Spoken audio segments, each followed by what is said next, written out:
The Joyce path. పశ్చిమ దేశ పర్యటనలో జరిగినటువంటి విషయాలన్నీ కూడా మణి హావభావ ప్రకటనల ద్వారా ఎంతో అందంగా చెప్పేదట మండలి హాల్లో.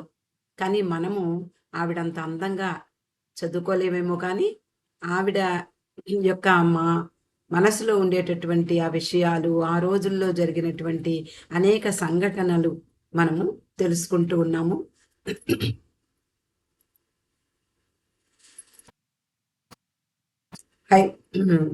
సరే, న్యూయార్క్ నగరం ప్రయాణం అంతా కూడా బాగానే సాగింది. కిట్టీకి అలాగే మెహ్రూకి ఆ ఎయిర్ సిక్నెస్ అనేది వచ్చింది.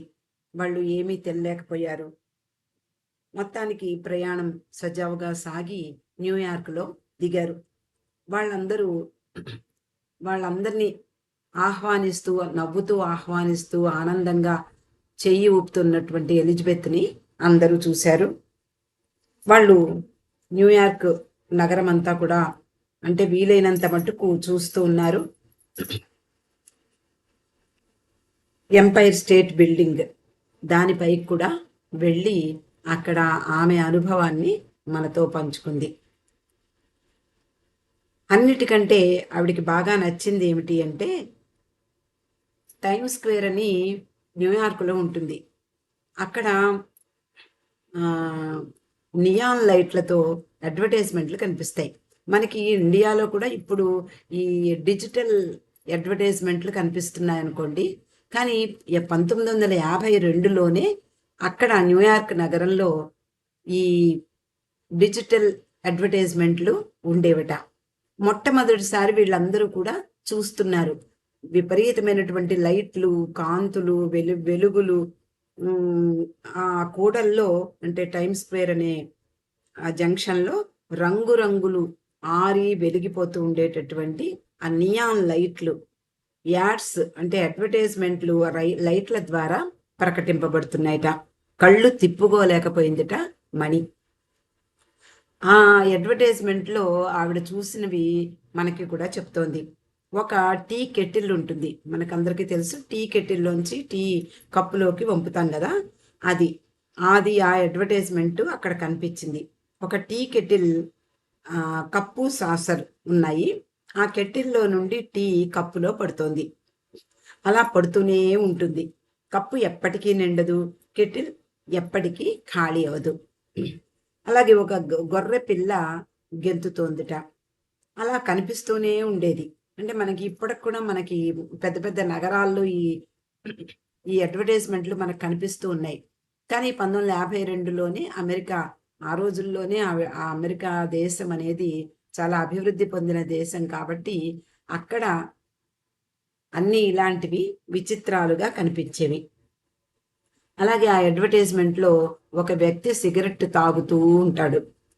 తర్వాత మిక్కీ మౌస్, ఇలాంటివన్నీ కూడా మణికి కనిపించాయి. చాలా ఆనందంగా వాటిని వర్ణిస్తోంది. ఈ లైట్లు ఎంత అద్భుతంగా అంటే విమానం నుంచి కిందకి చూసేటప్పుడు ఎంతో అందంగా అన్నీ లైట్లే కనిపిస్తూ ఉంటాయి. అలాగే విమానం కిందకి వచ్చేటప్పుడు ఆకాశం మన కాళ్ళ కింద ఉందా అన్నట్లుగా ఆ రంగురంగుల లైట్లు కనిపించాయట. ఈ పర్యటనలో మొత్తం వాళ్ళని ఆకట్టుకున్నది ఏమిటి అంటే ఈ లైట్లే. తర్వాత ఆ రోజు నగరం అంతా కూడా చుట్టి వచ్చారు.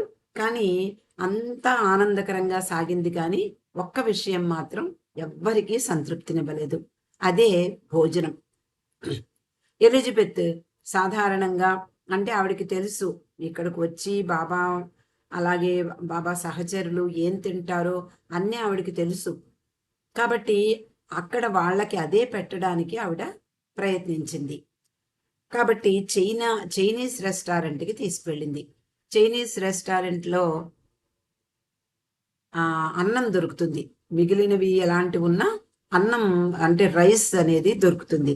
కాబట్టి బాబాకి రైస్ కావాలి కదా అని చైనీస్ రెస్టారెంట్కి తీసుకువెళ్ళింది. కానీ అది సండే కావడం వల్ల, ఆదివారం కావడం వల్ల మూసేసి ఉంటారు. అది మూతపడి కనిపించింది. కాబట్టి ఆవిడ అంటే బాబాకు ప్రతి చిన్న విషయము ఆనందాన్ని కలిగించాలి, సంతృప్తిని కలిగించాలి, ఆయనకు సౌకర్యంగా ఉండాలి. ఇదే ఎలిజబెత్ ప్యాటర్సన్ యొక్క ముఖ్య ఉద్దేశం. అందువలన అది చైనీస్ రెస్టారెంట్ మూసేశారు. ఇంకా తప్పనిసరిగా ఇండియన్ రెస్టారెంట్కి తీసుకువెళ్ళింది. ఇండియన్ రెస్టారెంట్ అంటే ఈ రోజుల్లో అద్భుతమైనటువంటి రెస్టారెంట్స్ అమెరికా నిండా ఉన్నాయి. ఎంతో మంది మన వాళ్ళు గుజరాతీసు, మన ఆంధ్రాసు అనేక మంది అక్కడే స్థిరపడిపోయారు. అలాగే అక్కడ మనకు కావాల్సిన ఫుడ్ అంతా కూడా దొరుకుతుంది. ఇటు ఆసేతు హిమాచలం అనొచ్చు, అటు నార్త్ ఇండియా మొదలుకుని సౌత్ ఇండియా కన్యాకుమారి వరకు ఎలాంటి రకాల ఫుడ్స్ మనకి దొరుకుతాయో అక్కడ అన్నీ కూడా ఇప్పుడు దొరుకుతున్నాయి. కానీ ఆ రోజుల్లో ఇండియన్ రెస్టారెంట్ అంటే చాలా అంటే ఏదో తప్పని పరిస్థితుల్లో వెళ్లాల్సిన రెస్టారెంట్ లాగా ఉండేది. కాబట్టి తప్పదు కాబట్టి బాబాకి అన్నం పెట్టలేకపోతానేమోననే భయంతో ఎలిజబెత్ ఆ ఇండియన్ రెస్టారెంట్కి తీసుకువెళ్ళింది. అక్కడ రెస్టారెంట్ అనుభవం మణి చెప్తోంది. ఈ రెస్టారెంట్ గురించి చెబితే మీరెవ్వరూ నమ్మరు, అది ఒక అనుభవం అంతే. అలాంటి హోటల్ని ఎప్పుడూ ఎక్కడా చూడలేదు. ఒక మ్యూజియంలా ఉంది. నేల మీద వేసిన కార్పెట్ మీద 6 అంగుళాల మందంతో మురికి ఉంది. దాని మీద కాలు పెట్టి మరో కాలు పైకెత్తడానికి చాలా కష్టపడాలి. ప్రతి అడుగు కొండ ఎక్కడంలా ఉంది. పైగా చీకటిగా కూడా ఉంది. ఒక టేబుల్ అక్కడ ఉంది. దాని వెనుక ఓవెల్ షేప్లో ఉన్న అద్దం ఉంది. అటు ఇటు ఏనుగు దంతాలు అమర్చబడి ఉన్నాయి. వాటి మధ్య కూర్చున్నట్లుగా రానో అద్దం ముందు కూర్చుని ఉంది. టేబుల్ దగ్గర బాబా కూడా కూర్చున్నారు.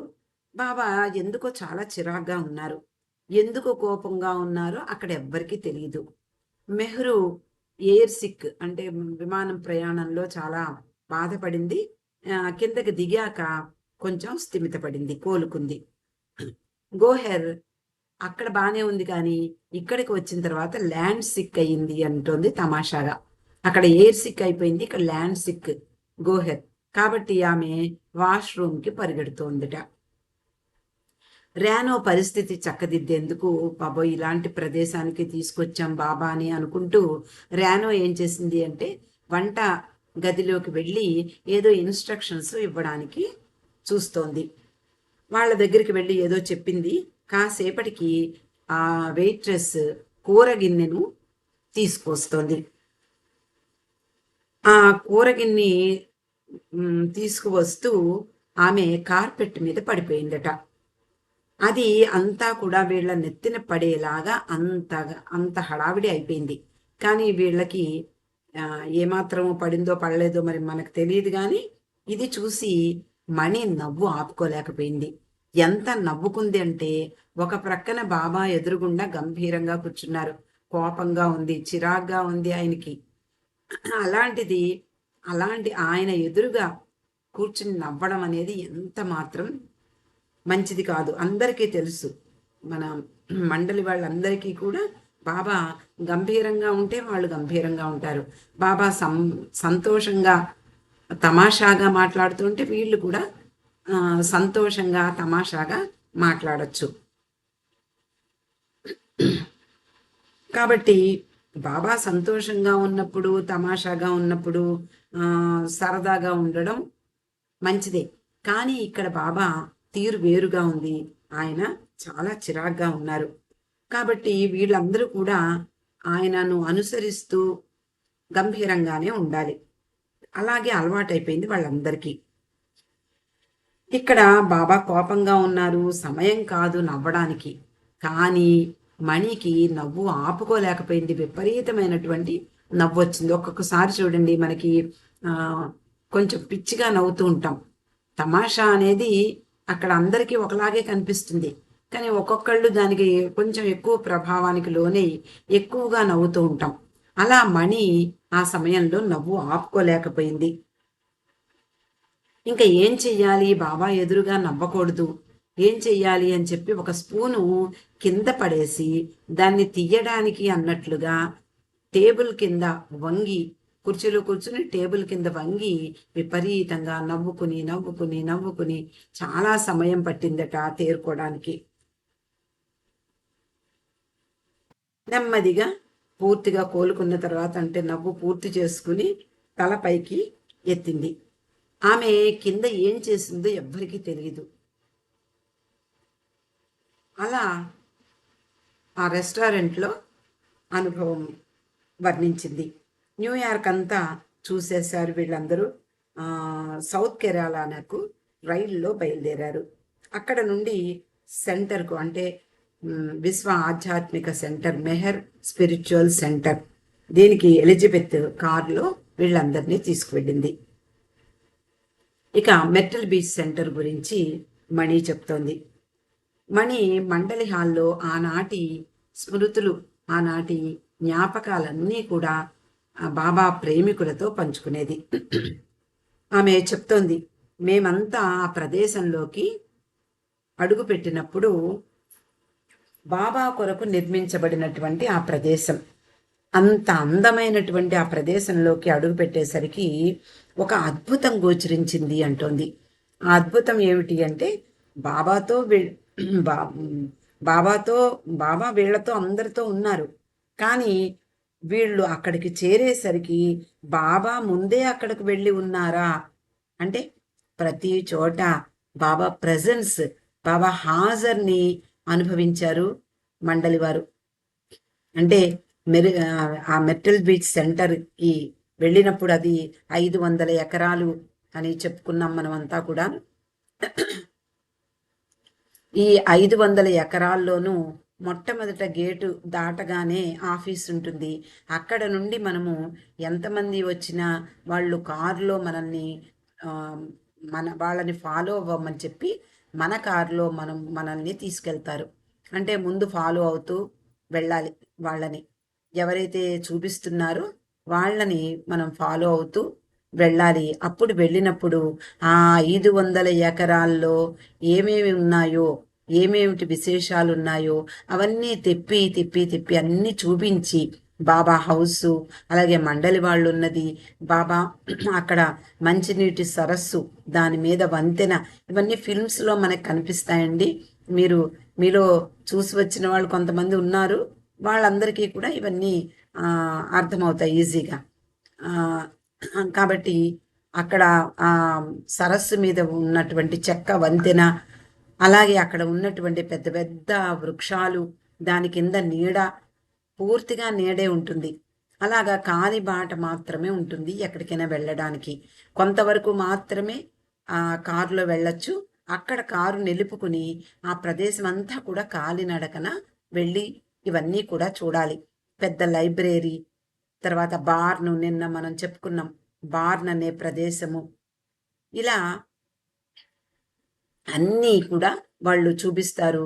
తర్వాత లగూన్ క్యాబిన్, బాబా ఒక్కొక్కళ్ళకి అంటే వ్యక్తిగతంగా దాంట్లో దర్శనం ఇచ్చేవారు. అలాగే కొంతమందిని కూర్చునేవారు బాబా చుట్టూ. తర్వాత బార్న్లో బాబా సమావేశాలు ఏర్పాటు చేసేవారు. ఇలా ఆ ప్రదేశం అన్నీ కూడా చూపిస్తారు. ఇక్కడ మణి అక్కడికి వెళ్ళగానే బాబా మాతోటే ఉన్నారు కదా, బాబా కానీ ఆయన ముందే అక్కడికి ఉన్నారా అనేటట్లుగా బాబా హాజర్ని అక్కడ అనుభవించారు స్త్రీ మండలి వారు, ముఖ్యంగా మణి.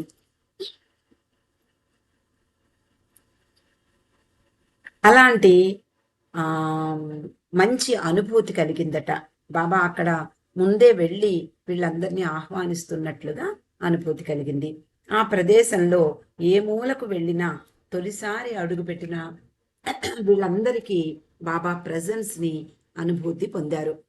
నేను ఆశించని అనుకోని అనుభూతి అంటోంది మణి.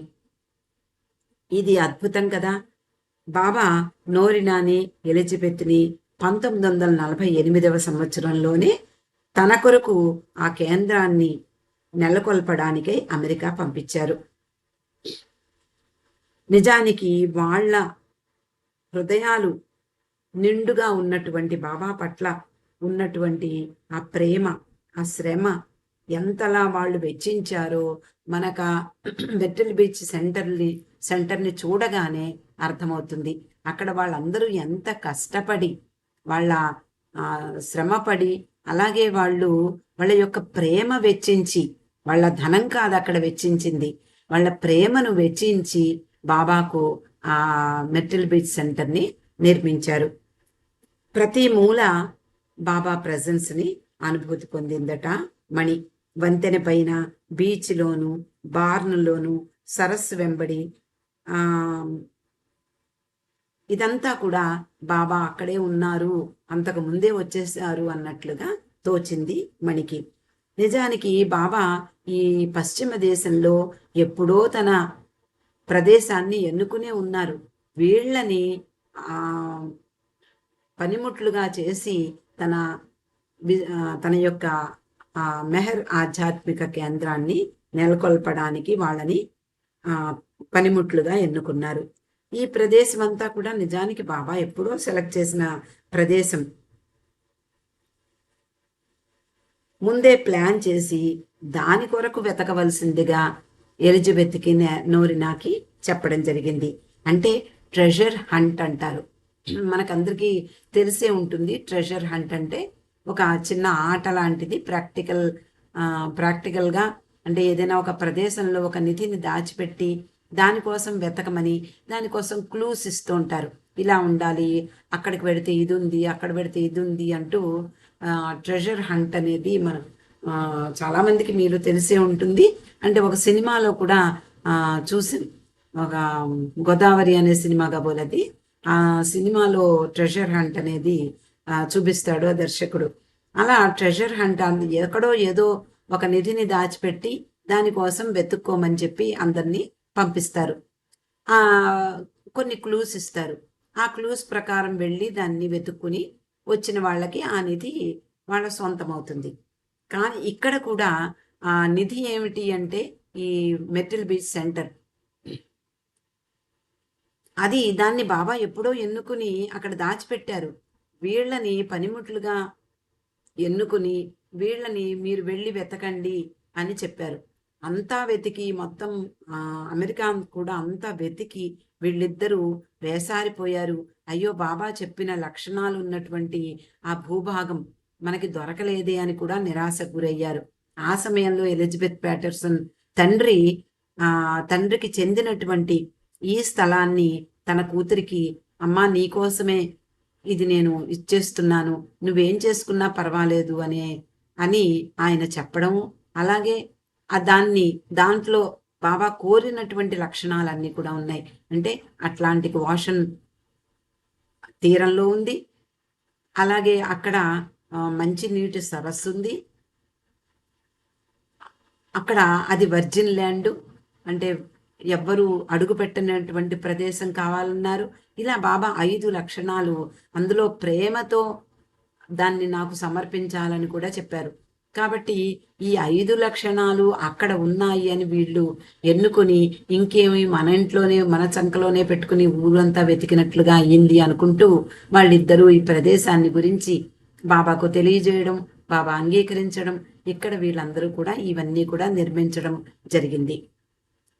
కాబట్టి మణి చెప్తోంది, ఇంతకు ముందే బాబా అరేంజ్ చేసుకున్నారు, కానీ ట్రెజర్ హంట్ లాగా వీళ్ళని వెతకమని చెప్పారు అంటూ దీన్ని సమన్వయపరిచింది మణి. ఇప్పుడు కూడా సెంటర్ గురించి ఆలోచించినప్పుడు బాబా అందమంతా అక్కడ ప్రతిబింబిస్తున్నట్లుగా కనిపిస్తుంది నాకు అంటోంది మణి. అక్కడికి వెళ్ళి చాలా కాలమైంది, అయినా కూడా ఇప్పుడు కూడా మేము అక్కడ ఉన్నామనే అనుభూతికి లోనవుతూ ఉంటాము దాన్ని చూసినప్పుడల్లా అని మణి చెప్తోంది. నేను కూడా ఆ అనుభూతితోటే మీకు వివరిస్తున్నానండి. కిట్టి ఆనాటి విషయాలు రాస్తోంది. మేమంతా హాల్లో ఉన్న సమావేశమయ్యాము. బాబా తన అక్షర ఫలకంపై సూచిస్తున్నటువంటి అక్షరాలను మణి చదువుతోంది. ఆయన తన సంతోషాన్ని అందంగా వ్యక్తం చేస్తున్నారు. మేమంతా ఆయన ఎలిజబెత్ నోరిన చూపినటువంటి ప్రేమ, భక్తి, శ్రమ అన్నిటితో కదిలిపోయాము అంటూ కిట్టి కూడా వ్రాస్తోంది. ఆయన పని కొరకు, ఆయన సౌకర్యం కొరకు గత కొన్ని సంవత్సరాలుగా ఈ అద్భుత కేంద్రాన్ని తీర్చిదిద్దడంలో వారి కృషి మనమంతా కూడా అర్థం చేసుకోవచ్చు. ఆయన అభీష్టాన్ని నెరవేర్చేందుకు ఎంత ఖర్చయినా వారు లెక్క చేయలేదు. అదంతా వారి హృదయం నుండి నేరుగా ప్రసరించినటువంటి ప్రేమ యొక్క శ్రమ. ఆ ప్రేమను బాబా స్వీకరించారు అని కిట్టి కూడా ఆనాటి విషయాలను వ్రాసింది. ఈ సెంటర్ని చూడగానే బాబా కూడా చాలా ఆనందపడ్డారు. ఎలిజబెత్ని నోరినాను ఆలింగనం చేసుకుని, నాకు ఈ అవతారంలో ఈసారి నాకు చాలా నివాసాలు ఉన్నాయి. మనం చూడండి, రామావతారంలో మన భారతదేశానికి అంటే అయోధ్య నుండి ఇటు శ్రీలంక వరకు ఆయన ప్రయాణం చేయడం జరిగింది. ఈ ప్రదేశంలోనే ఆయన కుటీరాలను ఏర్పాటు చేసుకోవడం, ఇవన్నీ కూడా మనం రామాయణంలో చూస్తూ ఉంటాం. అలాగే కృష్ణావతారంలో కూడా కొద్ది ప్రదేశానికి మాత్రమే ఆయన యొక్క అవతార కార్యక్రమం పరిమితమైంది. అలాగే జీసస్ చూసిన, అలాగే బుద్ధుని గురించి మనం తెలుసుకున్న కొన్ని ప్రదేశాల వరకు మాత్రమే వాళ్ళు పరిమితమైంది. కానీ ఇక్కడ బాబా ఈ అవతారంలో ఆయన తూర్పు పశ్చిమ దేశాలను కలపాలనే ఉద్దేశంతో కేబుల్స్ వేశారు. ఎప్పటి నుంచి? 1928 నాటి నుండే కేబుల్స్ వేశారు. ఇంగ్లాండ్ దగ్గర ఉన్నటువంటి ఆ ప్రదేశం నాకు గబుక్కున గుర్తు రావట్లేదు. ఆ ప్రదేశంలో మెరిడిత్ స్టార్ ఆయన నెలకొల్పినటువంటి ఆశ్రమానికి వచ్చారు. అక్కడ నుండి ఈ అమెరికన్స్కి వాళ్ళకి అంటే అతన్ని బాబా ఒక పనిముట్టుగా చేసుకుని ఈ కేబుల్స్ వేయడం జరిగింది అని మనం లార్డ్ మెహర్లో చదువుతూ ఉంటాం. కాబట్టి ఇక్కడ బాబా అంటున్నారు, ఈ అవతారంలో ఈసారి నాకు చాలా నివాసాలు, ఇళ్ళు ఉన్నాయి. నేను అడుగుపెట్టిన అనేక ప్రదేశాలలో ఈ ప్రదేశాన్ని అధికంగా ప్రేమిస్తున్నాను. చాలా ఇష్టమైనది కూడా ఇదే. నా కోసం ఇంతటి గొప్ప ప్రేమతో నిర్మించిన ఈ ప్రదేశాన్ని ఎన్నడూ విడిచి వెళ్ళను. గుర్తుంచుకోండి, ఇది నా ఇల్లు, ఎన్నడూ విడిచి వెళ్ళను అంటూ పశ్చిమాన అంటే my house in the west అని చెప్పారు బాబా. ఈ విషయాన్ని కూడా ఎలిజబెత్ తోటి నోరినాతోటి బాబా చెప్పడం జరిగింది. మణి ఇవన్నీ చూసిన తర్వాత, అయ్యో, ఇండియాలో ఉన్నటువంటి తన సహచరులందరూ కూడా, కుర్షెద్దు, నాజా మొదలైన వాళ్ళందరూ కూడా అక్కడ ఉన్నారు. వాళ్ళందరికీ ఇక్కడ ఉన్నట్లుగా అంటే వాళ్ళకి ఇదంతా కూడా వర్ణించి చెప్తే వాళ్ళు కూడా ఆనందిస్తారు అనుకుంటూ మణి వాళ్ళందరికీ ఒక అద్భుతమైనటువంటి ఉత్తరం రాసింది. ఆ ఉత్తరాన్ని మనము యథాతథంగా చదువుకుందామండి. ప్రియమైన అందరికీ, మేము ఇక్కడికి వచ్చి ఇది 2వ రోజు. ఆహ్లాదకరమైన చల్లని వాతావరణం. మేమంతా స్వెట్టర్లు ధరించాం. మెహ్రా నా పక్కనే కూర్చుని ఈ ఉత్తరం డిక్టేట్ చేస్తోంది. నా ముందున్న కిటికీలోంచి చూస్తే సరస్సు కనిపిస్తోంది. దూరంగా కనిపిస్తున్న సముద్రం సమీపంలో ఉన్న ఈ సరస్సు మంచినీటి సరస్సు. మా ప్రయాణం హాయిగా జరిగింది. మెహ్రు, గోహెర్, కిట్టి విమాన ప్రయాణం పడలేదు. కైరోలో మొదట ఆగినప్పుడు చాలా చలిగా ఉంది. టీ తాగి వచ్చాం. 2వ హాల్ట్ రోమ్. కిందకు దిగి బాబా ఎయిర్పోర్ట్లో వేగంగా అటు ఇటు నడిచారు. సీటు సౌకర్యంగా ఉన్న బాబా రాత్రి నిద్రపోలేదు. ఆయన సీటుకు ఎదురుగా ఉన్న సీటుపై ఆయన కాళ్ళు జాపుకునే వీలుంది. అట్లాంటిక్ మహాసముద్రంపై ప్రయాణం సాదాగా లేదు. తుఫాను కారణంగా మరొక చోట షానన్ అండ్ గ్యాండర్ లో ఆగాల్సి వచ్చింది. ఉదయం 4 గంటలకు గ్యాండర్లో దిగాం. విపరీతమైనటువంటి చలి, నేలపై అంతా మంచు. విమానంలో తమాషా ఏమిటంటే వాళ్ళు గడియారాన్ని మాటిమాటికి వెనక్కి తిప్పేవారు. ఎప్పుడు న్యూయార్క్ వస్తుందా అని ఎదురు చూశాం. న్యూయార్క్లో ల్యాండ్ అయ్యాక మేము చూసిన మొట్టమొదటి వ్యక్తి చేతులు ఊపుతూ స్వాగతించిన ఎలిజబెత్ ప్యాటర్సన్. మేము కస్టమ్స్ నుండి సులభంగా బయటపడ్డాం. ఆఫీసర్లందరూ బాబా వైపు చిరునవ్వుతూ పలకరించారు. ఇక బాబా ఆరోగ్యం గురించి చెప్పాలి అంటే చాలా అలసిపోయినట్లు కనిపిస్తున్నారు. న్యూయార్క్ వచ్చే వరకు చాలా నీరసంగా ఉన్నారు. కానీ దిగిన మరుక్షణంలో ఆయనలో వచ్చిన మార్పు అద్భుతం. చక్కగా కనిపించారు. లాంగ్ ఐలాండ్లో దిగి న్యూయార్క్ కారులో వెళ్ళాం. దారిలో నది లోపల నిర్మించబడిన అందమైన టన్నెల్లో ప్రయాణించాం. లాంగ్ ఐలాండ్ నుండి న్యూయార్క్ని విడదీసే ఆ నదిలో 1.25 మైళ్ళ టన్నెల్ నిర్మించారు. ఆ టాక్సీ డ్రైవర్ స్నేహపూర్వకంగా మాకు వెల్కమ్ టు అమెరికా అంటూ గ్రీట్ చేశాడు. రాత్రివేళ న్యూయార్క్ అందంగా లైట్లతో మెరిసిపోతోంది. ఎత్తైన ఆకాశ హర్మ్యాలు, బ్రాడ్వేలో గ్రే లైట్స్, అందమైన అద్దాల్లో కనిపించే షాపులు చూస్తూ వెళ్ళాం. రేడియో సిటీ బిల్డింగు 65 అంతస్తులు ఎక్కి పైనుండి కిందకు కనిపించే అందమైన నగరాన్ని చూశాం. ఆ రాత్రి ఐస్ స్కేటింగ్లో కూడా కపుల్స్ అందంగా డ్యాన్స్ చేయడం చూశాం. రద్దీగా ఉండే వీధుల మధ్యలో గార్డెన్స్, పార్కులు. ఆ రోజు ఆదివారం. అందరూ ఉల్లాసంగా అందమైన దుస్తులు ధరించారు. న్యూయార్క్ అంతా చూశాక రైలు ఎక్కి హాయిగా నిద్రపోయాం.